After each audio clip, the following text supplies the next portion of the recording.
الرحیم اما بعد فاعوذ باللہ من الشیطان الرجیم بسم اللہ الرحمن الرحیم وَإِذْ أَخَذْنَا مِيثَاقَكُمْ وَرَفَعْنَا فَوْقَكُمُ الطُّورَ خُذُوا مَا آتَيْنَاكُمْ بِقُوَّةٍ وَاذْكُرُوا مَا فِيهِ لَعَلَّكُمْ تَتَّقُونَ ثُمَّ تَوَلَّيْتُمْ مِنْ بَعْدِ ذَلِكَ فَلَوْلَا فَضْلُ اللَّهِ عَلَيْكُمْ وَرَحْمَتُهُ لَكُنْتُمْ مِنَ الْخَاسِرِينَ صدق اللہ العظیم ان اللہ وملائکتہ یصلون علی النبی یا ایہا الذین آمنوا صلوا علیہ وسلموا تسلیما الصلاۃ والسلام علیک یا سیدی یا رسول اللہ الصلاۃ والسلام علیک یا سیدی یا حبیب اللہ الصلاۃ والسلام علیک یا نبی اللہ وعلی آلک واصحابک یا نور اللہ۔ قابل صد احترام بزرگوں، دوستوں، آج کا ہمارا درس قرآن سورہ بقرہ کی آیت نمبر 63 سے شروع ہوگا۔ اللہ رب العزت نے ارشاد فرمایا وَإِذْ أَخَذْنَا مِيثَاقَكُمْ وَرَفَعْنَا فَوْقَكُمُ الطُّورَ، اور یاد کرو جب ہم نے لیا تم سے پختہ وعدہ اور بلند کیا تم پر طور کو، خُذُوا مَا آتَيْنَاكُمْ بِقُوَّةٍ، اور حکم دیا کہ پکڑ لو جو ہم نے تمہیں دیا ہے مضبوطی کے ساتھ، وَاذْكُرُوا مَا فِيهِ لَعَلَّكُمْ تَتَّقُونَ، اور یاد رکھنا جو اس میں درج ہے، لَعَلَّكُمْ تَتَّقُونَ، شاید کہ تم پرہیزگار بن جاؤ۔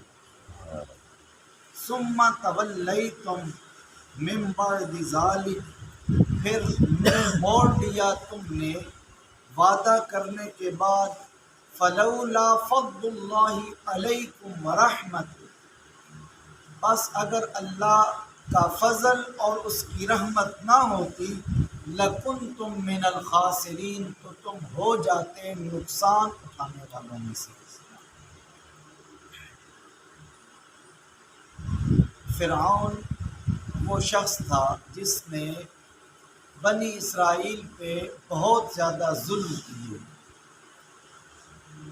بنی اسرائیل جب فرعون کی اذیتوں سے تنگ آئے تو انہوں نے خالق کائنات کی بارگاہ میں دعا کی کہ اے خدا ہمیں اس ظالم سے نجات عطا فرما، اے خدا ہم تیرے ہر حکم کی اطاعت کریں گے۔ اللہ رب العزت نے اس دعا کو شرف قبولیت عطا فرمائی، اور اللہ رب العزت نے بنی اسرائیل والوں کو حضرت موسیٰ علیہ السلام کے ذریعہ سے نجات عطا فرمائی۔ جب فرعون بحر قلزم کی موجوں میں غرق ہو گیا اور بنی اسرائیل والے بخیر و عافیت واپس لوٹ آئے، تو اب حضرت موسیٰ علیہ السلام نے اپنی قوم کو وعدہ یاد دلایا، تو وہ کہنے لگے اے موسیٰ ہمارے سامنے کوئی کتاب ہو جس کتاب سے دیکھ کر ہم پڑھیں اللہ کے احکامات کو، پھر سمجھیں اور پھر اس پہ عمل کریں۔ خالق کائنات نے حضرت موسیٰ علیہ السلام کو تورات عطا فرمائی۔ جب آپ تورات لے کر اپنی قوم میں واپس آئے تو یہ بنی اسرائیل والے آزاد طبیعت لوگ تھے، انہوں نے کہا یہ احکامات تو بہت سخت ہیں۔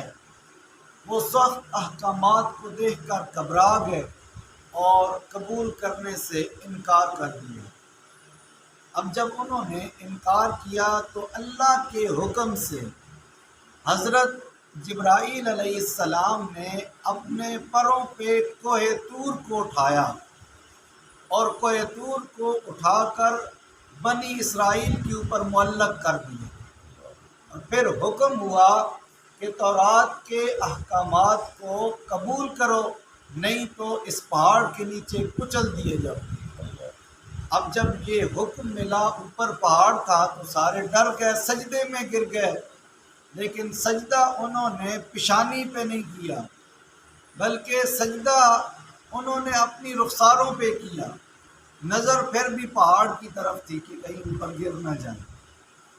اب حالت یہ تھی، لیکن اس کے باوجود اللہ نے ان کی اس پریشانی کو دور کیا، اور انہوں نے عرض کی کہ اے خدا، ہم ان احکامات کو قبول کرتے ہیں، تو اس پہاڑ کو ہمارے اوپر سے ہٹا دے۔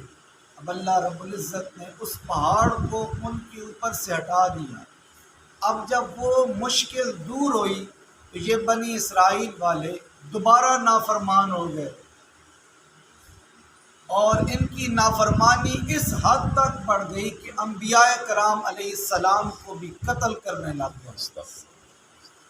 اب ان کی بدعمالیوں کی سزا تو یہ تھی کہ خالق کائنات ان کو تباہ و برباد کر دیتے، اس صفحہ ہستی سے مٹا دیتے، لیکن اللہ کا فضل اور اس کی رحمت یہ تھی کہ اللہ رب العزت نے ان کو اور مہلت دی کہ شاید سمجھ جائے۔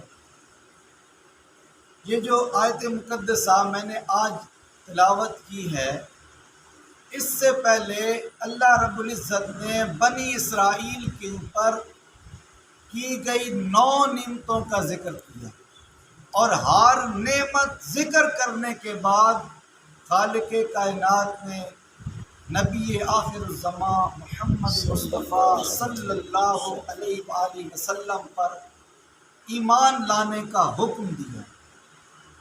اب قابل توجہ بات یہ ہے کہ یہ بنی اسرائیل والے وہ لوگ تھے جو حضور کی آمد کی خوشخبریاں لوگوں کو سناتے تھے، لیکن جب حضور تشریف لے آئے تو اب ان پہ ایمان نہیں لا رہے۔ اس کی وجہ کیا ہے؟ آج وہ وجہ بھی سنیے۔ حضرت ابراہیم علیہ السلام آپ کے 2 صاحبزادے تھے، حضرت اسحاق علیہ السلام اور حضرت اسماعیل علیہ السلام۔ حضرت اسحاق علیہ السلام کے بیٹے ہیں حضرت یعقوب علیہ السلام، ان کا لقب بنی اسرائیل۔ اب ان سے جتنی نسل آگے چلی ان سب کو بنی اسرائیل کہتے ہیں۔ پھر اس بنی اسرائیل میں سارے انبیاء کرام آئے، حضرت موسیٰ علیہ السلام جیسے جلیل القدر نبی آئے، حضرت عیسیٰ روح اللہ جیسے جلیل القدر نبی بنی اسرائیل میں سے آئے۔ اب جب یہود مدینے میں آباد ہوئے تو چونکہ بنی اسرائیل میں سے تھے، ان کی بڑی عزت تھی۔ اب ان کا گمان یہ تھا کہ باقی سارے نبی بھی بنی اسرائیل میں سے آئے ہیں، تو نبی آخر الزمان محمد مصطفیٰ صلی اللہ علیہ وآلہ وسلم بھی بنی اسرائیل میں سے ہی آئے ہیں۔ لیکن امر ربی کہ نبی آخر الزمان محمد مصطفیٰ صلی اللہ علیہ وآلہ وسلم تشریف لے آئے بنی اسماعیل میں سے، حضرت اسماعیل علیہ السلام کی اولاد سے۔ اب سارے انبیاء کرام آئے بنی اسرائیل میں سے، اور امام الانبیاء تشریف لے آئے بنی اسماعیل میں سے، تو بس بنی اسماعیل کا پلڑا بھاری ہو گیا۔ بس اسی وجہ سے یہود نے یا تو سر عام دشمنی شروع کر دی، کھلے دشمن بن گئے، یا منافق بن گئے، اور پھر تورات کے جتنے صفحات مزین تھے حضور آقا نامدار صلی اللہ علیہ وآلہ وسلم کی آمد کی خوشخبریوں سے ان کو انہوں نے بدل ڈالا، لیکن اللہ رب العزت نے پھر بھی ان کو مہلت دی۔ اور امام بیضاوی رحمۃ اللہ تعالیٰ علیہ نے اپنی تفسیر بیضاوی میں لکھا کہ فضل اور رحمت سے مراد نبی رحمت صلی اللہ علیہ وآلہ وسلم کی ذات اقدس ہے۔ حضور کی ذات مراد ہے۔ اب اللہ رب العزت ان کو بتا یہ رہا ہے کہ اگرچہ تمہارے اعمال بہت برے ہیں، لیکن میں نے تمہارے اوپر اپنا فضل یہ کیا اور اپنی رحمت یہ فرمائی کہ تمہارے اندر اپنا محبوب بھیج دیا۔ اب جو لوگ بھی میرے محبوب محمد مصطفیٰ صلی اللہ علیہ وآلہ وسلم پر ایمان لائیں گے اور ان کی اتباع کریں گے، وہ سارے خساروں سے بچا لیے جائیں گے۔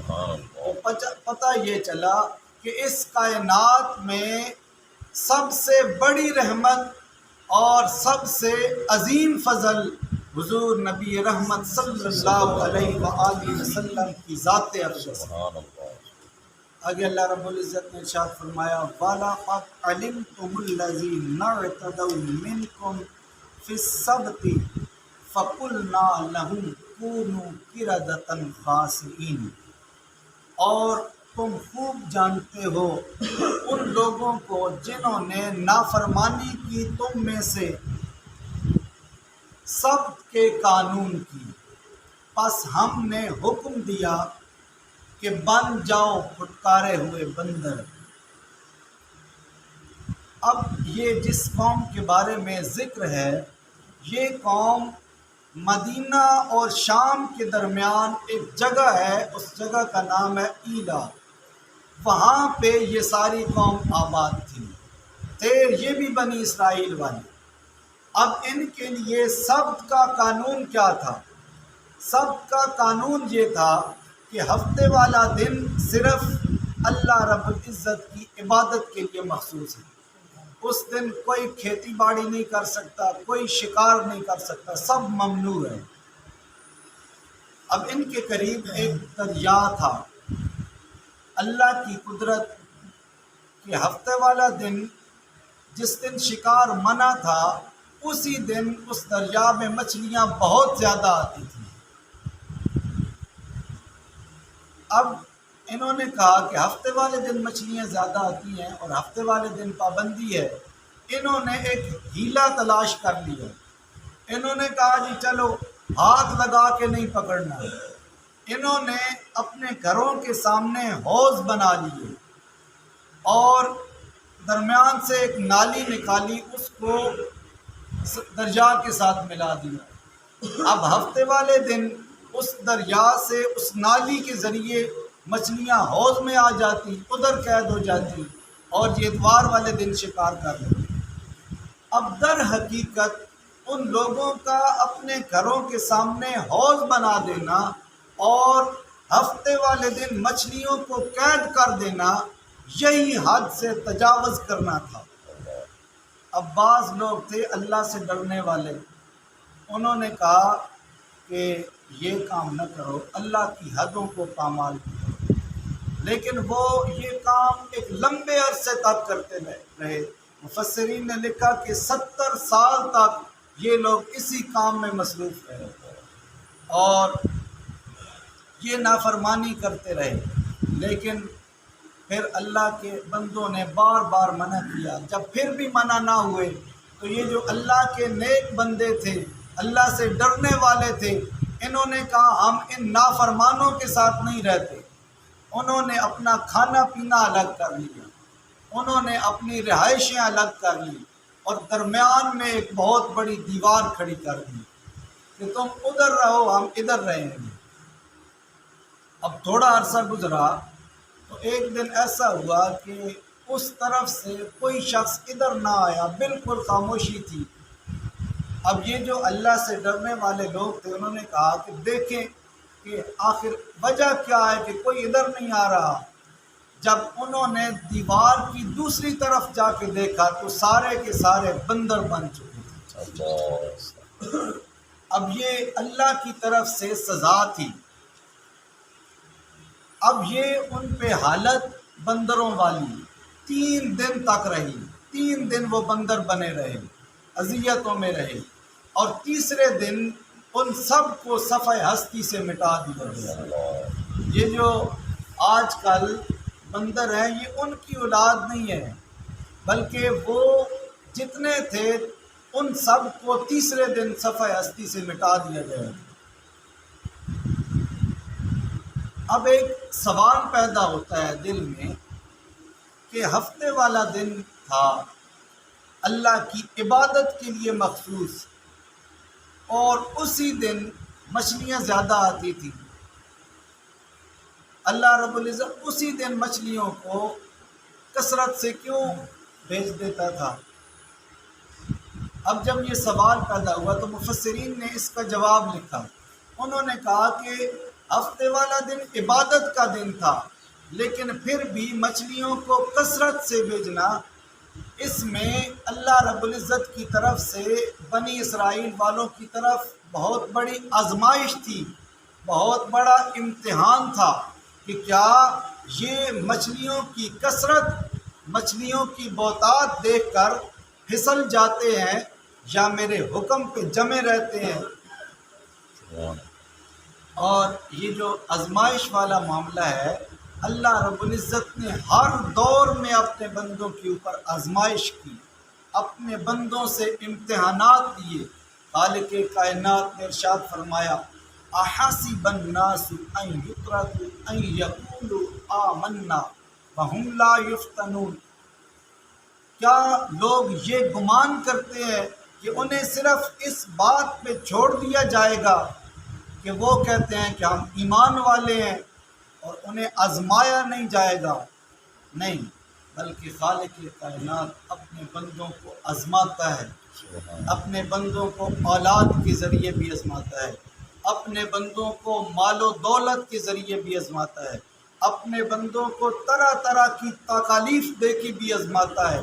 اور یہ ساری آزمائش کیوں ہوتی ہے؟ اس ساری آزمائش کا مقصد یہ ہوتا ہے تاکہ مخلص مومن اور منافق میں فرق ہو جائے۔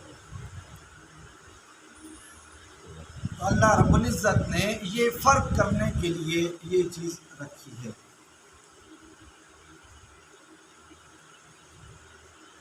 اب حضور ضیاء الامت پیر محمد کرم شاہ الازہری رحمۃ اللہ تعالی علیہ، آپ نے آزمائش کے معاملہ میں امت مسلمہ کی بڑی خوبصورت رہنمائی فرمائی۔ بس یہ آخری بات آپ غور سے سنیں اور اس کے بعد انشاءاللہ ہمارا درس قرآن کریں۔ بڑی خوبصورت آپ نے رہنمائی فرمائی۔ آپ نے فرمایا کہ جب بندے پہ اللہ کی طرف سے آزمائش آتی ہے تو آزمائش کی گھڑیوں میں اگر اللہ رب العزت کی دستگیری بندے کے ساتھ ہو تو انسان آزمائش میں کامیاب ہو جاتا ہے، اور اگر اللہ رب العزت کی تائید و نصرت حاصل نہ ہو تو انسان آزمائش میں لغزش کھا جاتا ہے۔ آپ نے فرمایا اس لیے انسان کو چاہیے کہ ہر وقت اپنی عقل کو مد نظر نہ رکھے، بلکہ ہر وقت اپنے خالق کائنات کی دامن رحمت میں پناہ تلاش کرے۔ اور حضور صلی اللہ علیہ وآلہ وسلم آپ ہمیشہ یہ دعا کرتے تھے، یا حی یا قیوم برحمتک استغیث لا تکلنی الی نفسی طرفۃ عین واصلح لی شانی کلہ، کہ اے زندہ جاوید اور اے ہر چیز کو زندہ رکھنے والے، میں تیری رحمت سے فریاد کرتا ہوں کہ مجھے پلک جھپکنے کی مقدار بھی اپنے نفس کے حوالے نہ کرنا، بلکہ میرے تمام احوال کی اصلاح تو خود فرما۔ آگے اللہ رب العزت نے ارشاد فرمایا فَجَعَلْنَاهَا نَكَالًا لِمَا بَيْنَ يَدَيْهَا وَمَا خَلْفَهَا وَمَوْعِظَةً لِلْمُتَّقِينَ، بس ہم نے بنا دیا اس سزا کو عبرت ان کے لیے جو اس زمانے میں تھے اور جو بعد میں آنے والے تھے، اور نصیحت بنا دیا پرہیزگاروں کے لیے۔ قرآن کریم میں جتنے بھی واقعات ذکر کیے، ان کا مقصد صرف قصے یا کہانیاں سنانا نہیں تھا، بلکہ ان واقعات ذکر کرنے کا مقصد یہ تھا تاکہ نافرمان اور مجرمین ان واقعات کو پڑھ کر سن کر عبرت حاصل کریں، اور جو اللہ کے نیک بندے ہیں، جو متقین ہیں، وہ نصیحت حاصل کریں۔ اللہ تعالیٰ مجھے آپ کو ہدایت کا نور بخشے۔ آمین۔ آمین۔ انشاءاللہ۔ صاحب